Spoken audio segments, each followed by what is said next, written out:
Hello guys, কেমন আছো তোমরা সবাই? আমি তো বেশ ভালো হয়ে গেছি এই মানুষটাকে দেখে।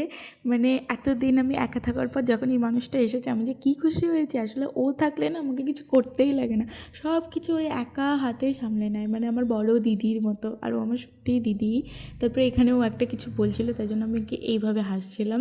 তারপরে ও বাড়ি থেকে এনেছিল আমার জন্য খিচুড়ি, তো আমি সেটাই খেয়ে নিচ্ছিলাম।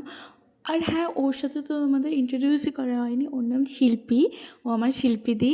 আর এই যে এতগুলো শাকও এনেছিল বাড়ি থেকে, তো ওগুলো আমাকে বাঁচাতে দিয়ে দিয়েছিল।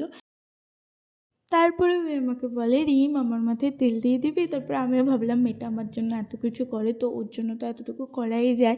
তারপরে আমি ওর মাথায় সুন্দর করে তেল দিয়ে দিচ্ছিলাম। তারপরে ওই আমাকে খুশি করার জন্য আমার হাতে তুলে দেয় দুধ পুলি। তোমরা কে কে ভালোবাসো ওই পিঠেটা খেতে আমাকে অবশ্যই জানিও, আমি তো খুব ভালোবাসি দুধ পুলি খেতে। তারপরে মেয়ের কাণ্ড দেখো, সকাল সকাল উঠে সেই রান্নাঘরে ঢুকে রান্না করতে শুরু করে দেয়, আর আমার টিফিনও প্যাক করে দেয় আমার ডিউটি নিয়ে আসবো জন্য। তো ভিডিওটা কেমন লাগলো অবশ্যই জানিও, লাইক কমেন্ট শেয়ার করো। Bye bye.